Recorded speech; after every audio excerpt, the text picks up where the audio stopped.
नमस्कार।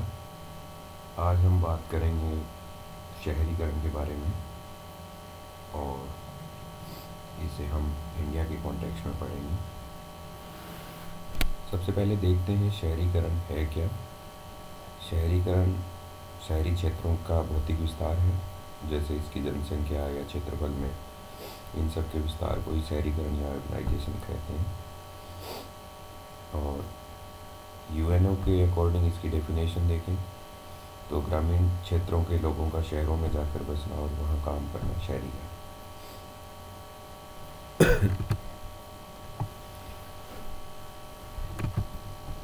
यदि इसके मानक देखें, जैसे हर 10 साल में भारत में जनगणना होती है और सेंसस ऑफ इंडिया जो शहर की या एक टाउन की परिभाषा के अंदर जिसको मानता है, वो जो क्राइटेरिया है वो का मानना है कि किसी मानव बस्ती की आबादी 5,000 या इससे अधिक है तो वो शहरी क्षेत्र है। और यदि उसमें 75% जो लोग हैं वो गैर कृषि कार्य में लगे हों तब भी वो शहरी क्षेत्र है। और यदि उसका जनघनत्व 400 व्यक्ति प्रति वर्ग किलोमीटर से अधिक है तब भी वो शहरी क्षेत्र है। इसके अतिरिक्त कुछ अन्य विशेषताएं जैसे उद्योग, बड़ी आवासीय बस्ती, बिजली या सार्वजनिक परिवहन जैसे इस तरह की जो व्यवस्थाएं हैं, इसे भी शहर की परिभाषा के अंतर्गत माना जाता है। जैसे कंटोनमेंट एरिया है, म्यूनिसिपलिटी एरिया है, यह सब विशेषताएं जहाँ पाई जाएंगी उसे एक शहरी क्षेत्र के ये मानक है। यदि आंकड़ों की बात करें तो आप इसमें देख सकते हैं कि स्वतंत्रता से पूर्व हमारा जो शहरीकरण या अर्बनाइजेशन था वो बहुत कम था। 8% जनसंख्या ही शहरी क्षेत्रों में निवास करती थी और ये कह सकते हैं कि India was predominantly rural population और रूरल कंट्री। उसके बाद में धीरे धीरे औद्योगिकरण बढ़ा और शहरी क्षेत्रों में भी बढ़ोतरी दर्ज हुई। और इस ग्राफ को आप देख सकते हैं, जो ग्रीन लाइन है वो शहरीकरण को दर्शा रही है। 1961 तक शहरीकरण में बढ़ोतरी हुई और उसके बाद से इसमें स्लाइटली गिरावट दर्ज की है।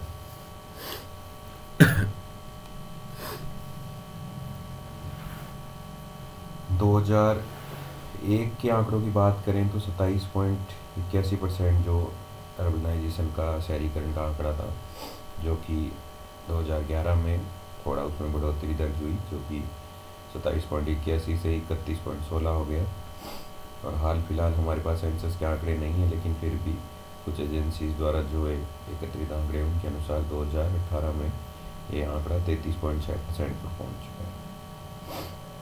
यदि जनगणना में कुल शहरी कस्बों की संख्या की बात करें तो वह पहले 5,161 थे, जो 2011 में बढ़कर 7,936 हो।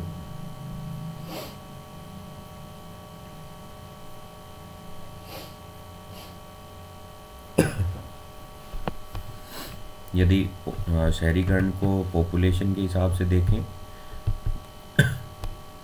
मिलियन में, तो सर्वाधिक जो एब्सोल्यूट आंकड़ों के हिसाब से सर्वाधिक जो शहरी जनसंख्या रह रही है वो महाराष्ट्र में, उसके बाद उत्तर प्रदेश में, तमिलनाडु में। इस प्रकार से आंकड़े हैं। और ये 1901 का आंकड़ों का मैप है। उस वक्त कोई भी ऐसा दिल्ली को छोड़कर कोई भी ऐसा राज्य नहीं था जो जिसमें शहरी जनसंख्या 50% से ज़्यादा हो। अधिकतर जो ग्रीन एरिया है वो 10% से कम का ही है। ये टोटल पॉपुलेशन जो है वो उसका 10% से कम भाग ही शहरों में रह रहा था, और या फिर 10 से 20% के एरिया वाले ज़्यादा क्षेत्र थे। उस वक्त गुजरात में और मणिपुर में शहरीकरण के आंकड़े अच्छे थे। इसी पिक्चर को यदि हम ईयरली देखें 2020 30 ईयर के गैप के बाद में। तो ये ग्रीन एरिया जो है वो धीरे धीरे येलो में और फिर येलो से रेड में, क्योंकि जो आंकड़े हैं उनमें बढ़ते हुए आंकड़ों में है ये शहरीकरण। तो ग्रीन से फिर light green and yellow and then red and dark red. तो इस तरह से आप देख सकते हैं कि किस तरह से राज्यों में, भारतीय राज्यों में शहरीकरण की प्रवृत्तियाँ बढ़ रही हैं और धीरे धीरे ये भारत ग्रामीण देश से शहरीकरण, शहरी देश की तरफ बढ़ रहा है। यदि परसेंटेज वाइज आंकड़े देखें तो सर्वाधिक जो 50% से अबोव शहरीकरण वाले क्षेत्र हैं वो मिजोरम, फिर गोवा, पौंडीचेरी, तमिलनाडु 48%, केरला 47%, और इसी तरह से मॉडरेट जो श्रेणी में जो है, मध्यम श्रेणी में, वो वेस्ट बंगाल, आंध्र प्रदेश। इन सब में अर्बनाइजेशन ज़्यादा होने का एक कारण कॉलोनियल इम्पैक्ट भी है कि यहाँ पर फ्रेंच और ब्रिटिश कॉलोनीज़ रही हैं, तो शिक्षा का प्रसार स्टार्टिंग से रहा है। दूसरा, यहाँ पर इंडस्ट्रियलाइजेशन भी काफ़ी हुआ है। जो इंटीरियर क्षेत्र हैं, दुर्गम क्षेत्र है, वहाँ पर शहरीकरण कम है, वहाँ पर ज़्यादातर लोग गाँव में ही रहते हैं। यदि हम बढ़ते शहरीकरण के कारण देखें तो इसका एक प्रमुख कारण बेरोजगारी। शहरों में अधिकतर जो लोग आते हैं वो गाँवों से नौकरी की तलाश में ही आते हैं, और ये तो हम सभी जानते हैं कि शहरों में नौकरी के अच्छे अवसर होते हैं। गांव से शहरों की ओर पलायन का मुख्य कारण वेतन दर तो है ही, इसके अलावा दो अन्य कारण भी हैं, जैसे जोत की कम भूमि है गांव में, परिवार का आकार बड़ा है,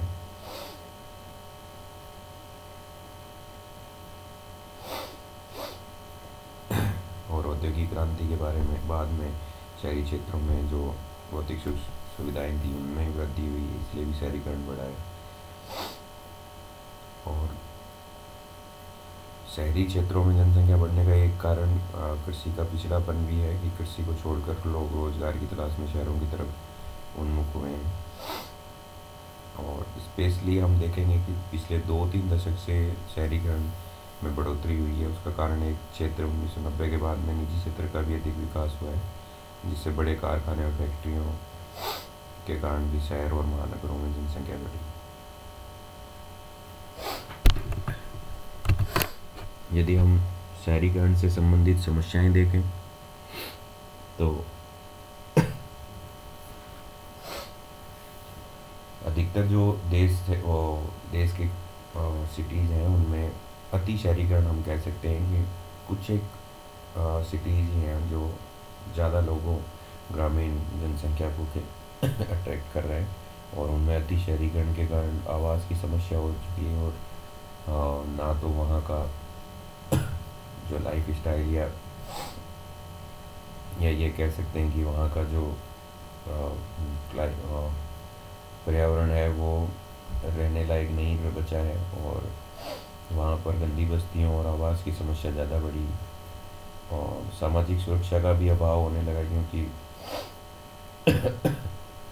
ग्रामीण क्षेत्रों से नगरों में आने वाले लोग अधिकतर गरीब होते हैं और उनके पास किसी भी प्रकार की सामाजिक सुरक्षा का अभाव होता है।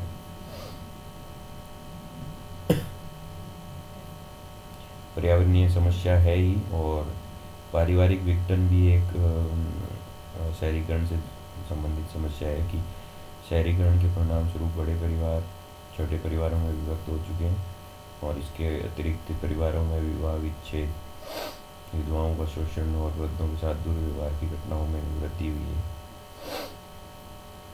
और एक शहरीकरण का नेगेटिव इम्पैक्ट ये है कि इससे आर्थिक असमानता पैदा हुई है। जो क्षेत्र शहरी हैं उनमें वो इकोनॉमिकली और आर्थिक रूप से काफ़ी सक्षम हुए हैं, और जो जिन क्षेत्रों से पलायन हुआ है वो क्षेत्र शहरों की तुलना में पिछड़ते हुए जा रहे हैं।